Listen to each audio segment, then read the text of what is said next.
Very good morning to all. Welcome back to my channel. ಇವತ್ತು ನಾನು ಗೃಹಲಕ್ಷ್ಮಿ ಯೋಜನೆಯ ಬಹುಮುಖ್ಯವಾದಂಥ ಮಾಹಿತಿಯನ್ನು ನಿಮ್ಮೆಲ್ರಿಗೂ ಹೇಳೋದಕ್ಕೆ ಹೊರಟಿದ್ದೀನಿ. ದಯವಿಟ್ಟು ವಿಡಿಯೋನ ಪೂರ್ತಿಯಾಗಿ ನೋಡಿ. ಹಾಗೆ ಏನಪ್ಪ ವಿಷಯ ಅಂತ ಹೇಳೋದಾದರೆ, ಈ ಒಂದು ಗೃಹಲಕ್ಷ್ಮಿ ಹಣದಲ್ಲಿ ಮತ್ತೊಂದು ಬದಲಾವಣೆ ಅಥವಾ ಮತ್ತೊಂದು ಆ್ಯಡನ್ನು ಮಾಡ್ತಿದ್ದಾರೆ ಅಂತ ಹೇಳ್ಬೋದು. ಏನಪ್ಪ ಅಂತ ಹೇಳಿದ್ರೆ, ಈಗ 12 ಮತ್ತು 13ನೇ ಕಂತಿನ ಹಣವನ್ನು ಬಿಡುಗಡೆ ಮಾಡ್ತಾರಂತೆ. ಹೌದು, ಗೃಹಲಕ್ಷ್ಮಿ ಯೋಜನೆಯ ಈ ಒಂದು ಹಣ ಬಿಡುಗಡೆಯಲ್ಲಿ ವಿಳಂಬ ಆಗ್ತಿರೋದ್ರಿಂದ ಲಕ್ಷ್ಮೀ ಹೆಬ್ಬಾಳ್ಕರ್ ಅವರು ಸ್ಪಷ್ಟನೆ ನೀಡುತ್ತಾ ಹೇಳಿದ್ದಾರೆ. ಏನಪ್ಪ ಅದು ಹೇಳ್ತಾ ಹೇಳಿದ್ರೆ, 12ನೇ ಮತ್ತು 13ನೇ ಕಂತಿನ ಹಣವನ್ನು ನಾವು ಮತ್ತೆ ಬಿಡುಗಡೆ ಮಾಡ್ತಾ ಇದ್ದೀವಿ. ಅದು ಏನಕ್ಕೆ ತಡವಾಯಿತು ಅಂತ ಹೇಳೋದಾದರೆ, ಸಮ್ ಟೆಕ್ನಿಕಲ್ ಇಶ್ಯೂಸ್ ಅಂತ ಹೇಳಿ ಈ ಒಂದು ಮಾಹಿತಿಯನ್ನು ಹೇಳಿದ್ದಾರೆ. ಹಾಗೆ ಈ ಒಂದು 12ನೇ ಅಂತ ಹೇಳಿದ್ರೆ, ಈಗ 11 ತಿಂಗಳಿನ ಹಣವನ್ನು ಬಿಡುಗಡೆ ಮಾಡಿ ಆಗಿದೆ. ಅನಂತರ 12 ಮತ್ತು 13ನೇ ತಿಂಗಳಿನ ಅಥವಾ 13ನೇ ಕಂತಿನ ಹಣವನ್ನು ಒಟ್ಟಿಗೆ ಬಿಡುಗಡೆ ಮಾಡ್ತಿದ್ದಾರಂತೆ.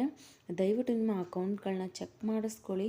ಅದು ಯಾವಾಗ ಆಗಬಹುದು ಅಂತ ಹೇಳೋದಾದರೆ, ನಾಳಿದ್ದು ಅಥವಾ ಇನ್ನೊಂದು ವಾರದ ಒಳಗಡೆ ಪ್ರತಿಯೊಂದು ಮಹಿಳೆಯರ, ಈಗ ಆಲ್ರೆಡಿ 11 ತಿಂಗಳ ಕಂತಿನ ಹಣವನ್ನು ಪಡ್ಕೊಂಡಿರುವಂತಹ ಪ್ರತಿಯೊಬ್ಬ ಮಹಿಳೆಯರ ಅಕೌಂಟಿಗೆ 12 ಮತ್ತು 13ನೇ ಕಂತಿನ ಹಣವನ್ನು ಆ್ಯಡ್ ಮಾಡ್ತಿದ್ದಾರೆ ಅಥವಾ ಕಳಿಸ್ತಿದ್ದಾರೆ ಅಂತ ಹೇಳ್ಬಹುದಾಗಿದೆ.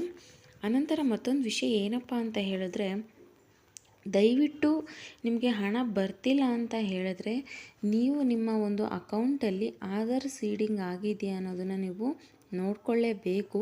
ನೀವು ಅಕಸ್ಮಾತ್ ಆಧಾರ್ ಸೀಡಿಂಗ್ ಅಥವಾ ಅಪ್ಡೇಟ್ ಆಗಿಲ್ಲ ಅಂತ ಹೇಳಿದ್ರೆ ನಿಮ್ಮ ಒಂದು ಅಕೌಂಟಿಗೆ ಹಣ ಬಂದಿರೋದಿಲ್ಲ. ಹಾಗೆ ಸುಮಾರು ರೂಲ್ಸಸ್ ಕೂಡ ಇದ್ದಾವೆ. ದಯವಿಟ್ಟು ನಾನು ಪ್ರೀವಿಯಸ್ ವೀಡಿಯೋಸನ್ನು ಮಾಡಿದ್ದೀನಿ, ಏನು ಮಾಡಿಕೊಂಡ ನಂತರ ನಿಮಗೆ ಗೃಹಲಕ್ಷ್ಮಿ ಹಣ ನಿಮ್ಮ ಅಕೌಂಟ್ಗೆ ಬರುತ್ತೆ ಅಂತ.